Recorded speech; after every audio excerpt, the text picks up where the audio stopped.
कुंभ और प्रयागराज वो स्थान नहीं है जहां पर राजनीति और राजनीतिक कार्यक्रम और फैसले लिए जाएं। दोनों डिप्टी सीएम और अपने 54 मंत्रियों को लेकर यूपी के मुख्यमंत्री योगी आदित्यनाथ ने संगम में आस्था की डुबकी लगाई, तो संगम में योगी सरकार का स्नान करना अखिलेश यादव की समाजवादी पार्टी को रास नहीं आया। अखिलेश यादव की समाजवादी पार्टी एक ट्वीट करती है जिसमें कई आपत्तिजनक बातें लिखी गई। पोस्ट में लिखा गया कि सड़क छाप तरीके से गंगा मैया की मर्यादा को तार तार कर बीजेपी नेताओं ने अपने संस्कार दिखा दिए हैं। ये सड़क छाप लड़कों से बदतर है, इन्हें न धर्म का ज्ञान है और माँ ही मर्यादा का भान है, बस ये धर्म का ढोंग करते हैं। सपा मीडिया सेल पोस्ट करते ही ऐसे ऐसे शब्दों का इस्तेमाल करती है कि उन शब्दों को पढ़कर बोलने में एक बार आप भी हिचकिचाएंगे, लेकिन ट्वीट सामने आता है तो बीजेपी नेता भी आक्रामक दिखते हैं। सपा कुंभ को लेकर के पहले अपमानजनक टिप्पणियां कर रही थी। गाली गलौज करना तो समाजवादी पार्टी के संस्कारों में है, लेकिन निर्वाचित कैबिनेट को आज लेकर के जिस तरह के शब्द इस्तेमाल किए हैं, मां गंगा की गोद में बच्चे पहुंचने के बाद मां मानते हैं और हालात के साथ उत्साह के साथ अगर वहां स्नान कर रहे हैं तो ये समाजवादी पार्टी को नागवार गुजर रहा है।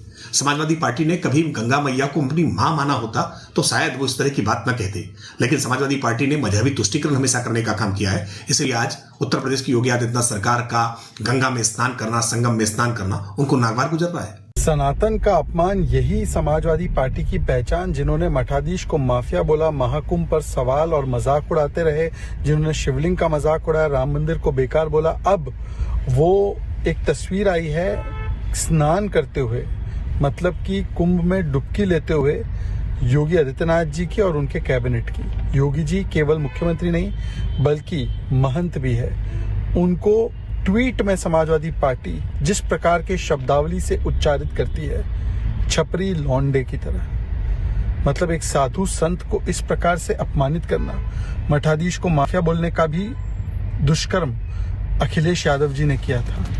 त्रिवेणी संगम में स्नान से पहले प्रयागराज महाकुंभ मेला क्षेत्र में एक बैठक होती है जिसमें 3 बड़े फैसले लिए जाते हैं। पहला, प्रयागराज, वाराणसी, चंदौली, गाजीपुर और भदोही में नया धार्मिक सर्किट बनाने का। दूसरा, 5 साल में 2 करोड़ छात्रों को मुफ्त टैबलेट और स्मार्टफोन देने का। और तीसरा फैसला, गंगा एक्सप्रेसवे को पूर्वांचल बुंदेलखंड एक्सप्रेसवे से जोड़ने का। इन फैसलों के बाद जब मुख्यमंत्री योगी आदित्यनाथ मीडिया के सामने बात करने आते हैं तो इस दौरान वहां जो योगी कैबिनेट की एकता दिखती है उससे बीजेपी के विरोधी शायद सबसे ज्यादा परेशान हुए होंगे, क्योंकि सीएम योगी आदित्यनाथ ओबीसी वर्ग से आने वाले नेताओं को आगे करते हैं और फिर जो कहते हैं उस पर जरा गौर कीजिए। कहाँ गए भाई राजभर जी, और ये कहाँ गए अपने आशीष पटेल जी, निषाद राज, कहाँ है लोग? आप लोग पीछे क्या छुपे हुए? इधर आइए। कहाँ राजभर जी कहाँ गए? अनिल कहाँ है? अनिल कहाँ है?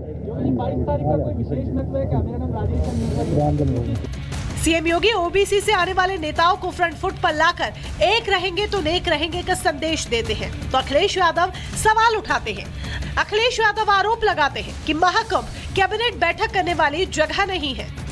कुंभ और प्रयागराज वो स्थान नहीं है जहां पर राजनीति और राजनीतिक कार्यक्रम और फैसले लिए जाएं। कैबिनेट ही पॉलिटिकल है सर। कल जो ज्वाइंट पार्लियामेंट और कुंभ के स्थान पर कैबिनेट करना ये पॉलिटिकल है और पॉलिटिकल संदेश देना चाहते हैं वो लोग। जो विपक्ष है वो पूरी तरह से डिरेल्ड है, निगेटिव नैरेटिव सेट करने का असफल प्रयास कर रहा है। उनको सनातन संस्कृति का ज्ञान होने के बावजूद मैं कहना चाहता हूं अनजान बने हुए हैं, केवल वोट के खातिर वो तुष्टीकरण की राजनीति करते हैं। यदि वो सनातन संस्कृति पर प्रश्न लगाते हैं तो उनसे पूछिए क्या वो अन्य धर्मों के बारे में बोल सकते हैं?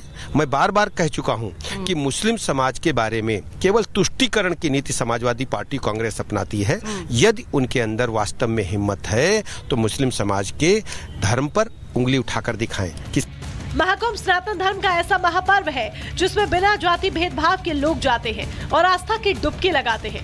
लेकिन इतना भव्य आयोजन करने के बाद अगर सीएम योगी वहां पर 54 मंत्रियों के साथ गंगा स्नान कर रहे हैं तो समाजवादी पार्टी इसे तुष्टीकरण से जोड़ रही है।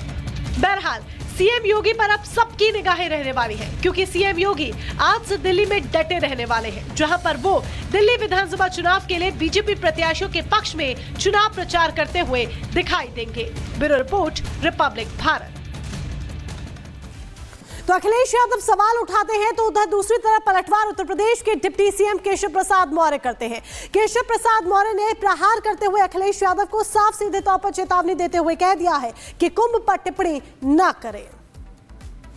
श्री अखिलेश यादव जी को पता नहीं कौन सा रोग हो गया है कि उनसे महाकुंभ की सुव्यवस्था देखी नहीं जा रही है, स्वच्छता देखी नहीं जा रही है। प्रतिदिन 50 लाख से 1 करोड़ लोग वहाँ डुबकी लगा रहे हैं, यह उनसे सहन नहीं हो रहा है। तो मैंने उनको कहा था कि उन्हें अगर इस महाकुंभ को देख करके दृष्टि दोष है या सोच करके मानसिक रोग है तो उसका इलाज करावें और महाकुंभ पर कोई टिप्पणी ना करें। जो श्रद्धालु आ रहे हैं उनकी आस्था को चोट पहुंचती है और अगर उनको लगता है कि उत्तर प्रदेश की सरकार ने जाकर के वहां पर कैबिनेट और मंत्रिपरिषद की बैठक किया, डुबकी लगाए, तो वो भी समाजवादी पार्टी के लोगों को लेकर के चले जाएं, डुबकी लगा लें। हम मना नहीं कर रहे हैं उनको, लेकिन इस प्रकार की टिप्पणी बहुत ओछी बातें हैं। तो इस तरह की टिप्पणी ना करें, केशव प्रसाद मौर्य ये कहते हुए दिखाई दिए हैं। केशव प्रसाद मौर्य ने यह भी कहा कि अगर आपको कोई बीमारी है तो आप अपना इलाज कराएं। ये सीधे तौर पर अखिलेश यादव पर प्रहार करते हुए केशव प्रसाद मौर्य ने कहा है। तो उधर दूसरी तरफ अखिलेश ने जिस तरीके से बयानबाजी महाकुंभ को लेकर की है, इसे पॉलिटिकल बताया है, इसको लेकर साधु संतों में भी खासी नाराजगी देखी जा रही है। साधु संत किस तरीके से अपनी नाराजगी जाहिर कर रहे हैं, सुनिए जरा। जनता समाज अपने आप देख रहा है, जागृत हो चुका है कि मोदी योगी ने जो किया है आज जो है ऐसा पहली बार संत प्रसन्न है और ऐसी व्यवस्था को देख करके और सब आनंदित हैं। ये तो सब अपनी अपनी बातें करते रहते हैं और जाते रहेंगे। स्वाभाविक है, जब माँ की गोद में जाएंगे तो उछलेंगे कूदेंगे। अखिलेश यादव को मैं समझता हूँ कि गंगा माँ के रूप में नहीं दिखाई दे रही, इसलिए वो ऐसा बयान दे रहे हैं।